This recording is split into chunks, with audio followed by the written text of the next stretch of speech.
ये इंडिया का मैप है, इसको देखिए ज़रा। ये भारत का मैप है और ये जहाँ जहाँ हरा हरा भाग देख रहे हैं ना, चाहे आप उत्तर पूर्व की तरफ भी देखिए, ये हरा भाग, ये बिहार, झारखंड, उड़ीसा, छत्तीसगढ़, मध्य प्रदेश, ये सब जगह मुंडा समुदाय ये लोग बस चुके हैं यहाँ पे। और यहाँ तक आप देखेंगे कि मुंडा समुदाय आपको राजस्थान और गुजरात में दिखाई दे रहा है, महाराष्ट्र में भी। तो धीरे धीरे यहाँ से इस क्षेत्र से इनका पलायन भी हुआ है। लाइट ऑन कर दीजिए, एक लाइट। तो हमारा जो क्वेश्चन है, 15 क्वेश्चन है, आज हम लोग मुंडा समुदाय के बारे में देखेंगे। और क्वेश्चन के अंत में हो सकता है कि उनका गवर्नेंस या मुंडा शासन जो हमारे सिलेबस में है, डायरेक्ट सिलेबस में, वहाँ तक हम लोग पहुँच जाएंगे। तो चलिए पहले एक कॉन्सेप्ट की बात करते हैं। पहला क्वेश्चन है आपका, निम्नलिखित में से कौन मोन खमेर, है ना, मोन खमेर एक शब्द है, निम्नलिखित में से कौन मोन खमेर के लिए सही है? ठीक है, तो मोन खमेर के बारे में जानने के लिए ज़रा मैप हम लोग चलते हैं और देखेंगे कि यहाँ पे आपका चाइना है और इधर आपका इंडोनेशिया, मलेशिया, ये सब जगह है। करीब आज से 5000 वर्ष पूर्व यहाँ पे एक भाषाई समूह रहा करती थी, जिसको कि हम लोग लिंग्विस्टिक ग्रुप कहते हैं इंग्लिश में, हिंदी में भाषाई समूह रहती थी। उस भाषाई समूह को हम लोग जो कहते हैं, नाम जो दिया गया है भारत में, उसको कहते हैं ऑस्ट्रो एशियाटिक। उस भाषाई समूह को हम लोग ऑस्ट्रो एशियाटिक कहते हैं। और ये मूल जो इसका शब्द है, मूल जो भाषा है, जिसका कि हम लोग को अभिलेख मिलता है, रिकॉर्ड मिलता है, वो है आपका मोन खमेर। तो मोन खमेर का मतलब ऑस्ट्रो एशियाटिक भाषा है। इसी के बारे में क्वेश्चन है। इसे ऑस्ट्रो एशियाटिक भाषाओं के रूप में भी जाना जाता है, ये आपका सही है। मुख्य भूमि दक्षिण पूर्व एशिया का बड़ा भाषा परिवार, जो हम लोग मैप में बात किए हैं, दक्षिण पूर्व एशिया का जो मूल भाषा समूह था वो ऑस्ट्रो एशियाटिक ही था। तो दूसरा ऑप्शन भी मुख्य भूमि दक्षिण पूर्व एशिया का बड़ा भाषा परिवार है। ये भारत में कहाँ कहाँ बोला जाता है?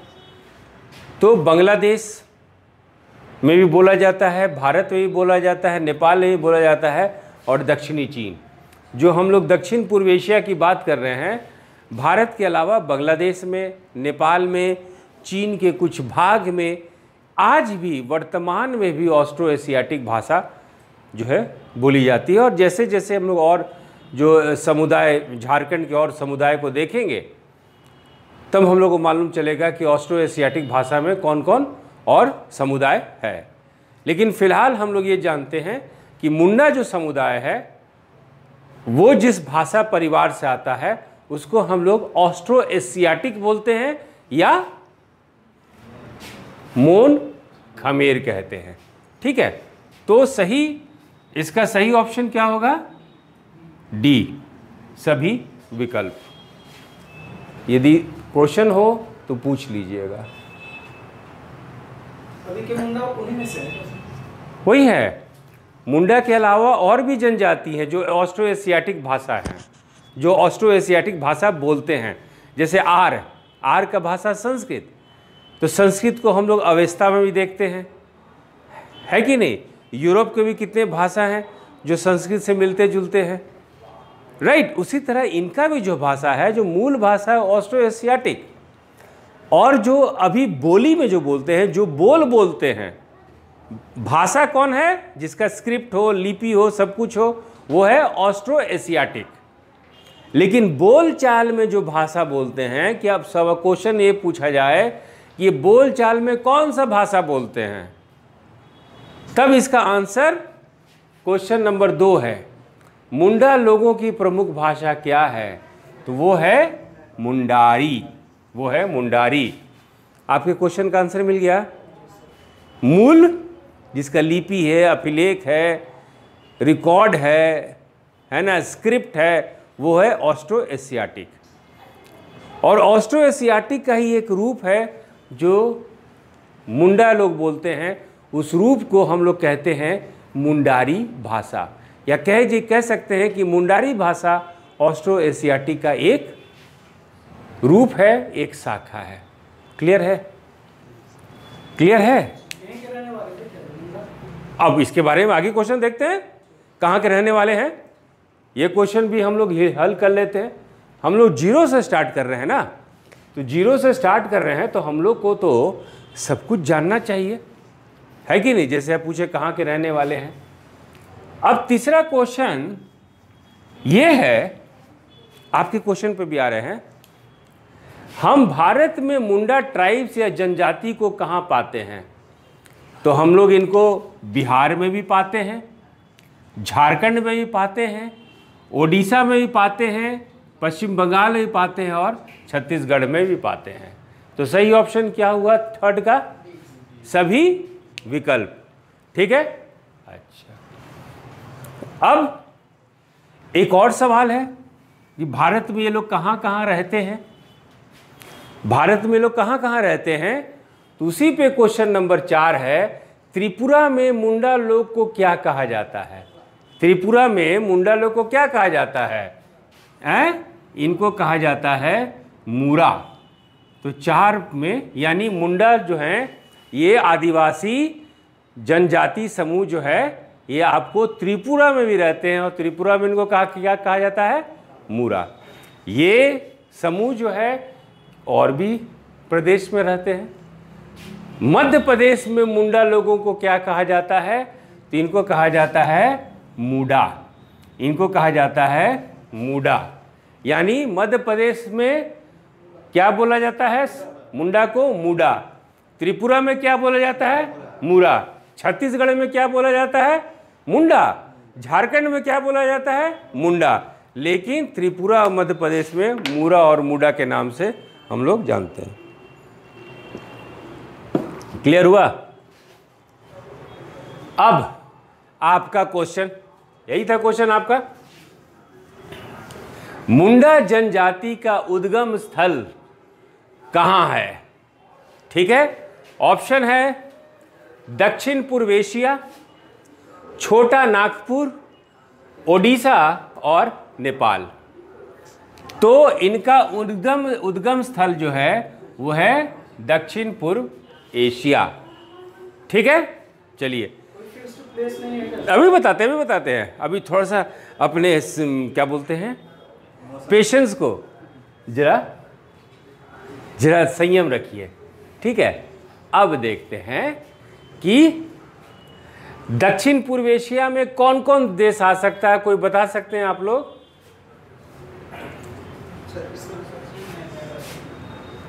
चीन ठीक है, जापान नहीं आएगा। भारत तो भारत के हम लोग बात ही कर रहे हैं। इंडोनेशिया आएगा, मलेशिया आएगा, है ना, आपका चीन का दक्षिणी भाग भी ले लीजिए। तो इस क्षेत्र में मूल रूप से ये लोग कहाँ रहते थे? दक्षिण पूर्व एशिया।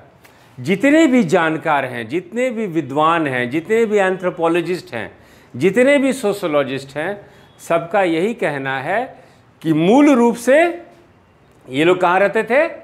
दक्षिण पूर्व एशिया। चाहे आपको इंडोनेशिया मानिए, जकार्ता मानिए, मलेशिया मानिए, या चीन का दक्षिणी भाग मानिए। ठीक है, कौन सा भाषा बोलते थे ये लोग? Austro Asiatic. कौन सा भाषा बोलते थे? Austro Asiatic. ठीक है, अब ये लोग, भारत कहाँ है? भारत यहाँ है, भारत है ना यहाँ पे। तो ये लोग क्या किए? पश्चिम की ओर पलायन किए, पश्चिम की ओर पलायन किए। और ये हम लोग को कहाँ से मालूम चलता है? एक आपके भाषाविद थे, भाषाविद जो भाषा के आधार पर इतिहास निकालते हैं, पॉल सिडवेल। कौन थे? Paul Sidwell. और पॉल सिडवेल के अनुसार ये दक्षिण चीन से ये पश्चिम की ओर पलायन करते हुए भारत के पूर्वी तट पे आए। यानी आज का वर्तमान का जो ओडिशा देख रहे हैं, ओडिशा में है, और ओडिशा में है तो झारखंड में भी आपको ये मिलते हैं। मूल भाषा क्या था इनका? और यहां पे जब पहुंचे झारखंड ओडिशा में तो क्या भाषा बोलने लगे? मुंडारी, जो कि ऑस्ट्रो एशियाटिक का ही एक रूप था। अब इसका कब ये लोग आए? अब ये लोग आज के झारखंड में ओडिशा में कब आए? तो आज से करीब 4000 से लेके 3500 वर्ष पूर्व। तो मुंडा जनजाति जो आज आप झारखंड में देख रहे हैं वो मूल निवासी दक्षिण पूर्व एशिया के थे। कोई क्वेश्चन हो, कोई इसमें यदि जानना चाहते हैं तो पूछिए। यदि कुछ जानना चाहते हैं इसके बारे में बोलिए। क्वेश्चन नंबर, ये क्वेश्चन छूट गया क्या? ठीक है ना? हाँ, 12 हथिया क्वेश्चन है। 12 हथिया आप लोग बनाए हैं ये? अच्छा ठीक। 12 हथिया बारकी लीजा, 12 हथिया बारकी लीजा और तुलोंग क्या है? क्या है भैया? हैं? अच्छा भास्कर नहीं, 12 हथिया और बारकी लीजा जो है ये मुंडा की जो फीमेल होती है ना, औरतें, उनका एक साड़ी जैसा कपड़ा होता है ना, साड़ी की तरह उसको लपेटा जाता है, उसी को बोला जाता है 12 हथिया और बारकी लीजा। याद रखिएगा ये दोनों कपड़ा जो है ये महिलाएं पहनती हैं। कौन पहनती हैं? महिलाएं, ठीक है। और तुलोंग, तुलोंग क्या है? हाँ, पुरुष का जो धोती जैसा होता है भाग, देखे होंगे नीचे का भाग, नीचे का पहनते हैं जो, उसको हम लोग कहते हैं तुलोंग। याद रखने के लिए तौलिया समझ लीजिए, तौलिया जैसे लपेटा जैसा है वैसे ही तुलोंग लपेटा जाता है। तो ये क्या है? मुंडा जनजाति के कपड़े। बोलिए, समझ में आया? बोलिए, ठीक है, अच्छा लग रहा है? ये देखिए, ये देखिए क्या है ये? क्वेश्चन में क्या है ये? क्या बोलते हैं स्वपन इसको? तुलो 12 दो नाम है इसमें। महिला है तो महिला के लिए 12 हथिया और लीजा। याद रखिएगा, महिलाएं 12 हथिया और बारकी लीजा, याद रखिएगा 12 हथिया और बारकी लीजा। अब तोलोंग पहनते हैं पुरुष। आप यदि मुंडा होंगे ना तो आप पहनेंगे तोलोंग और आपकी पत्नी पहनेगी 12 हथिया बारकी लीजा। अब समझ में आया? अब ये मत पूछिएगा मेल और फीमेल में क्या अंतर है, ठीक है। अब देखिए, अब धीरे धीरे आपके सिलेबस में, सिलेबस का पहला पार्ट क्या है? सिलेबस का पेपर 2 का मुंडा शासन व्यवस्था, मुंडा गवर्नेंस, ठीक है, पेपर 2 का। अब यहाँ से हम लोग, अभी तक ट्रेलर चल रहा था, कास्टिंग। मुंडा जनजाति की आध्यात्मिक और प्रशासनिक व्यवस्था में पाहन की क्या भूमिका है? जब देखिए ये लोग दक्षिण पूर्व एशिया से भारत में आए, तो भारत में आए तो यहाँ इसमें कोई तो होगा लीडर, नेता, और कोई होगा आध्यात्मिक। कहने का मतलब कि ऊपर वाले जो हैं सृष्टि रचयिता, जिसको आप पुजारी का रूप देते हैं, तो 2 वर्ग तो तुरंत बन गया होगा। कोई भी समाज में 2 वर्ग बनता है, एक जो आपको पूजा पाठ करवाए और दूसरा वर्ग जो है आपके नेतृत्व करे, आपका नेता बने, आपको सुरक्षा दे। जब ये लोग भारत में 4000 वर्ष पूर्व आए थे तो इनका समाज का क्या होने लगा? गठन होने लगा। समाज का गठन होने लगा, सोसाइटी फॉर्मेशन होने लगा। तो इस सोसाइटी फॉर्मेशन में आध्यात्मिक और प्रशासनिक व्यवस्था में जो है कौन मदद करता था? तो जो मदद करता था उसको हम लोग जो है पाहन के नाम से जानते हैं। किसको? पाहन। तो पाहन, यदि मुंडा जनजाति में जाइएगा, पूछिएगा पाहन कौन है, तो पाहन को पुजारी बोला जाता है ना। मुंडा समुदाय के पुजारी को, प्रीस्ट को पाहन बोला जाता है। और इसी पाहन पे क्वेश्चन है कि पाहन की क्या भूमिका थी? अभी नहीं, अभी पाहन की भूमिका बदल गई है, लेकिन जो शुरू में प्रारंभिक क्वेश्चन क्या है कि प्रारंभिक होना चाहिए से, प्रारंभिक समाज में इनकी क्या भूमिका थी। तो आज भी ये पुरोहित हैं, नो डाउट, लेकिन शुरू में ये ग्राम पुजारी भी थे। और जब खेती होता था तो खेती से पहले ये पूजा करते थे, तभी खेती चालू होता था। और किसी को रोग हो गया, किसी को कोई बीमारी हो गया, तो यही पाहन जाके रोग का इलाज भी करते थे, आध्यात्मिक रूप से रोग का इलाज करते थे। तो इस क्वेश्चन का आंसर क्या हुआ? डी, सभी विकल्प।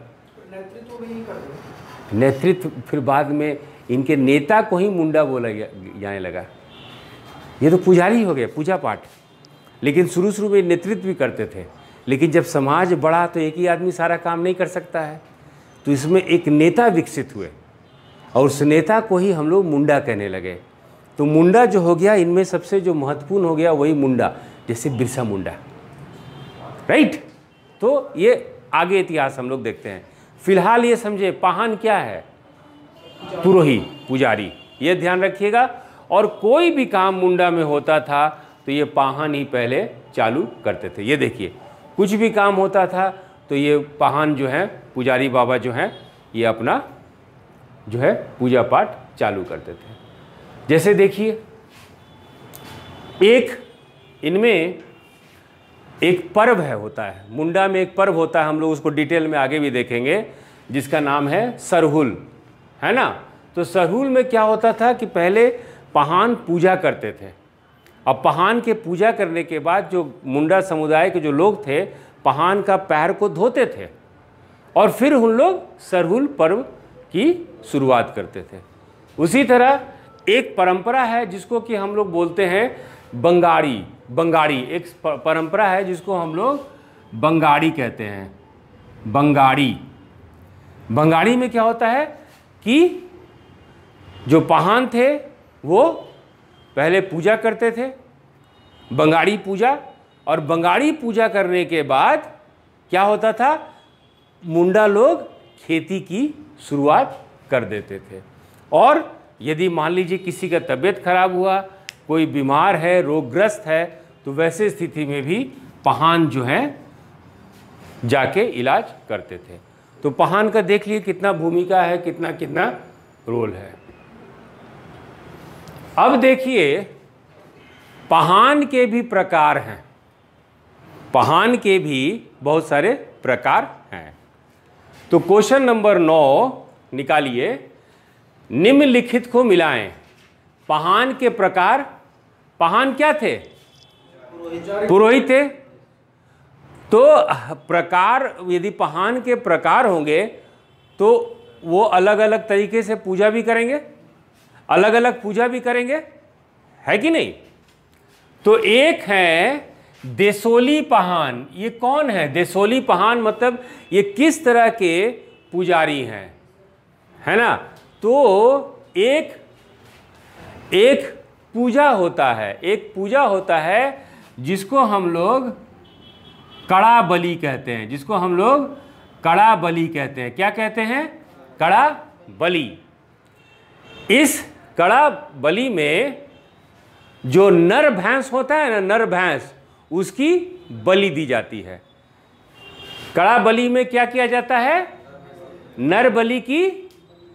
नर भैंस की बलि दी जाती है, ठीक है। और इसी जो है पूजा को हम लोग क्या कहते हैं? देसोली पूजा। और जो पहान देसोली पूजा करते हैं उनको हम लोग क्या कहते हैं? देसोली पहान। तो ए का सही है 2, ठीक है। एक दूसरा है सरहुल पहान, सरहुल पहान, ठीक है। तो सरहुल यानी सरहुल एक पर्व है, मुंडों का, मुंडा जनजाति का सरहुल एक पर्व है।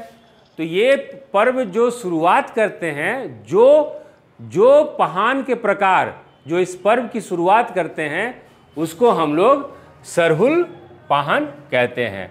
तो बी का 1। फिर आपका बुरु पहान, ये क्या है? तो बुरु का मतलब होता है मुंडा में पहाड़। वेरी गुड, है ना। तो जो पहाड़ियों की पूजा करते हैं कि पहाड़ बाबा खुश हो जाइए, है ना, बारिश नहीं हो रही है तो पहाड़ी बाबा खुश हो जाइए, या पहाड़ के देवता खुश हो जाइए, तो ऐसे जो पूजा करते हैं उस पहान को हम लोग बुरु पहान कहते हैं। तो सी का सही ऑप्शन है 3। ये मैच द फॉलोइंग बोलिए, कोई दिक्कत? इसको नोट्स के रूप में भी लेके पढ़ जाइए, है ना, नोट्स के रूप में लेके पढ़ जाइए। नोट्स ही है ना, नोट्स ही है। अब हम लोग मुंडा जनजाति में बहुत सारे देवी देवताएं हैं। याद रखिएगा, मुंडा जनजाति में बहुत सारी देवी हैं, बहुत सारे देवताओं हैं।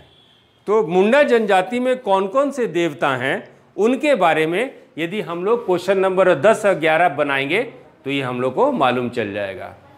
तो पहला देवता है सिंह बोंगा देवता। सिंह बोंगा देवता कौन है? सूर्यदेव को सिंह बोंगा देवता कहा जाता है। तो सिंह बोंगा कौन है? सूर्यदेव। जाहिर बोंगा या जहर बोंगा, जहर खाने वाला नहीं, जहर बोंगा किसको बोला जाता है? वन देव को। और बुर बोंगा किसको बोला जाता है? बुरु बोंगा, ये आपको पहाड़ के देवता। तो सी का 1, ठीक है, ठीक है। अब उसी तरह समय, आपका बच्चे नाम क्या है? एजाज ना? एजाज, समझ में आ रहा है एजाज? अब आ जाइए क्वेश्चन नंबर 11। ये भी देवता हैं। एकीर बोंगा किसी के देवता हैं? जल देव हैं। एकीर बोंगा जल देव हैं। हाथू बोंगा अभी आप लोग ग्राम देवता, गांव के देवता के रूप में, तो उस गांव के देवता को हम लोग हाथू बोंगा कहते हैं। और बोंगा क्या है? कुल देवता, जो हम लोग का अभी कॉन्सेप्ट है कुल देवता, लेकिन इन लोग का कॉन्सेप्ट है गृह देवता। घर में भी कोई खास देवता का पूजा किया जाता है तो उसको और बोंगा कहा जाता है। तो सी का है 1, सी का है 1। बोलिए, है ना। अब क्वेश्चन नंबर 12, यहां से आपका शासन जो है शुरू होता। देखिए, प्राचीन काल में मतलब 4000 से 3500 वर्ष पूर्व कहां से आए थे मुंडा? दक्षिण पूर्व एशिया से। तो प्राचीन काल में मुंडा जनजाति के गांव की स्थापना किसके जिम्मेवारी थी? ये जिम्मेवारी थी पहान की। क्योंकि शुरू में जब ये भारत, मुंडा समुदाय जब भारत पहुंचा तो पहला काम पहान किए कि यहाँ पे एक मांझी लोग को अपने साथ ले आया। तो मांझी का काम क्या होता था? जितना भी बांस का काम या बांस गाड़ना, ये सारा काम जो है ये मांझी करते थे। फिर अपने साथ लोहार लेके आते थे कि लोहा का काम करे। तो इस तरह का जितना भी गांव में ज़रूरत का सामान था, ज़रूरत का काम था, सारा कुछ जो है पहानी करते थे। और पहान जो है आज उनको हम लोग पुजारी का रूप, हाँ, करवाते थे, है ना। नहीं, मांझी एक अलग ये था। मुंडा समुदाय के ही जो बांस का काम करते थे उनको मांझी बोलते थे। जो लोहा का काम करते तो लोहार बोलते हैं, है कि नहीं। तो ये सारा काम कौन करवाता था? पहान। कोई दिक्कत? चलिए आगे बढ़ते हैं। ये बड़ा इंपॉर्टेंट कॉन्सेप्ट है। क्वेश्चन नंबर 13, मुंडा समुदाय में पत्थलगड़ी के लिए निम्नलिखित में से कौन सा सही है? पत्थलगड़ी समझ रहे हैं? हाँ, कौन कौन समझा पत्थलगड़ी? आप समझे एजाज? आप समझे? अच्छा, आप समझे क्या? पत्थर को गढ़ दिया जाता था सर, मतलब जमीन में। हाँ, तो कोई खास उसका काम रहता था? सर झारखंड एक छोटे जिला में जो है सर, मुंडा जनजाति के द्वारा जो है ना सर, एक मतलब पत्थर को गढ़ा जाता है जमीन पर। सिर्फ झारखंड में ही है या सिर्फ खुंती में ही है जहाँ मुंडा रहते हैं? खुट्टी में ज़्यादा प्रभावी है सर ये। खुट्टी में तो मुंडा रहते हैं, इसीलिए आप खुट्टी में आप बोल रहे हैं। आप सही हैं, आप सही हैं। चलिए थोड़ा सा हम विस्तार कर दें या रहने दें यहीं तक? हाँ, विस्तार कर दें। ये देखिए, ये है पत्थलगड़ी, ठीक है, पत्थलगड़ी है। तो देख रहे हैं क्या, एक पत्थर को जमीन में गाड़ दिया गया है, लेकिन ये एक स्मारक का काम करता है, एक यादगार का काम करता है। तो किस तरह का स्मारक, जरा इसका इतिहास भी हम लोग देख लें। तो देखिए, ये जो परंपरा है पाषाण कालीन है, माने स्टोन एज। जब कृषि भारत में या स्टार्ट नहीं हुआ था, कृषि के शुरुआत से पहले पाषाण युग में, स्टोन एज से ये प्रथा चलती आ रही है, ठीक है। दक्षिण भारत में भी ये प्रथा हम लोग देखते हैं, जिसको हम लोग बोलते हैं मेगालिथ, जिसको हम लोग कहते हैं, दक्षिण भारत में भी इस तरह का प्रथा है जिसको हम लोग कहते हैं मेगालिथ।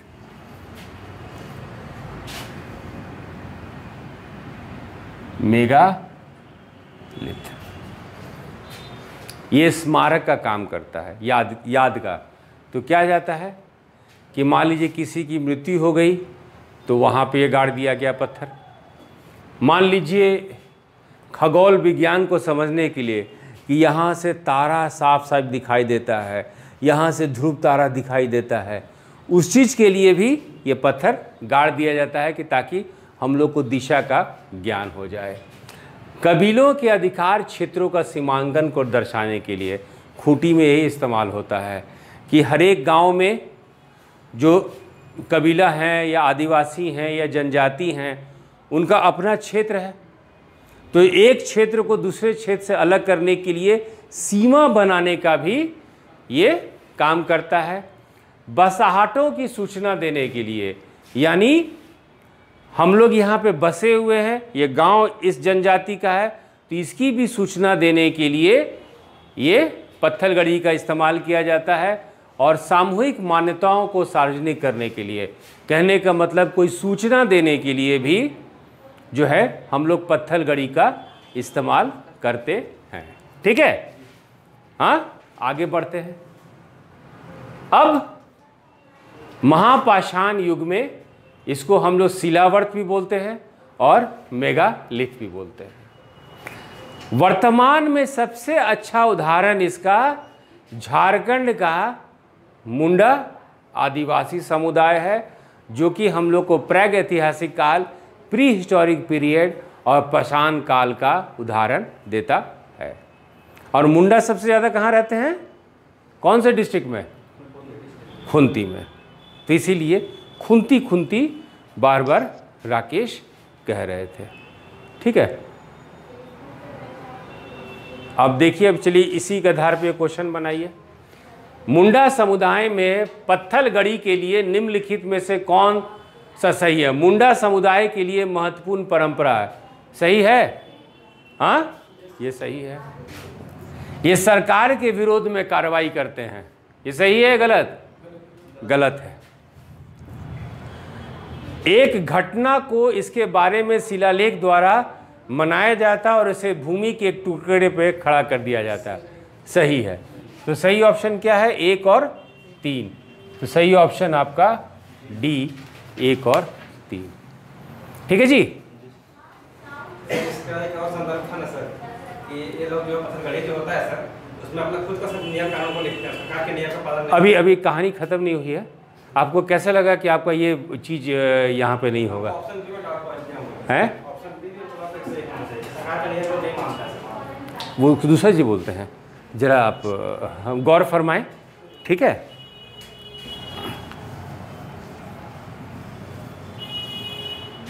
ये जो भाई साहब हमारे प्यारे दोस्त, प्यारे बच्चे है ना, जो बात कर रहे हैं उसको हम लोग कहते हैं भूई हरी पत्थल गड़ी। भूई हरी, भूई हरी, भूई मतलब भुइयाँ, भुइयाँ मतलब नहीं, भुइयाँ, भुइयाँ जमीन, भुइयाँ, बिहारी इसको भुइयाँ बोलता है। तो ऐसा कहानी ऐसा है, सुन लीजिए कहानी। ब्रिटिश काल में अंग्रेज जमींदारी प्रथा स्टार्ट किए। ठीक है, तो पहुंचे आपके झारखंड के भी, छोटा नागपुर के भी कुछ इलाका में। तो वहां पे बोले कि भैया हमको राजस्व दो,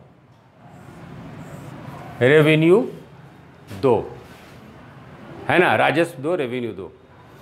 यहाँ के गांव के लोग जो हैं मना कर दिए कि ये मेरा भूमि है, हम राजस्व नहीं देंगे। राइट? तो ऐसे स्थिति में क्या किए कि ये ब्रिटिश जो है, ये जो लोग जो राजस्व नहीं दे रहे थे उसके ज़मीन को किसको दे दिए? जमींदार को बेच दिए। ब्रिटिश बेच दी जमींदार को, है ना। लेकिन इसमें एक प्रावधान ये लगा दी कि इस गांव से पहान और मुंडा जो हैं, पहान और मुंडा जो हैं राजस्व नहीं देंगे, बाकी जितने गांव वाले हैं वो लोग राजस्व देंगे। इसकी सूचना जो पत्थलगड़ी देती है उसको कहते हैं भूई हरी पत्थलगड़ी। ठीक है, वह गांव जहां गांव के पहान और मुंडा किसी भी राजस्व का भुगतान नहीं करते हैं और गांव के बाकी लोग करते हैं, तो इसको कहते हैं भूई हरी पत्थलगड़ी। समझ में आया? समझ में आया? अब आपका डाउट रिमूव हो गया सर जी, है ना। आंसर क्या हो जाएगा सर? ए, क्वेश्चन नंबर 14 का ए। समझ में आया क्या? अच्छा, ये सब टैक्स फ्री थे। हाँ हाँ, टैक्स नहीं देते थे।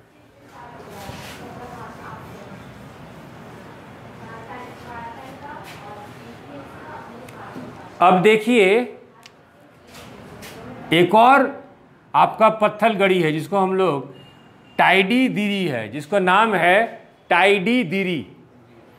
क्वेश्चन नंबर 15 जिसका नाम है टाइडी दिरी। ये है क्या? देखिए जरा।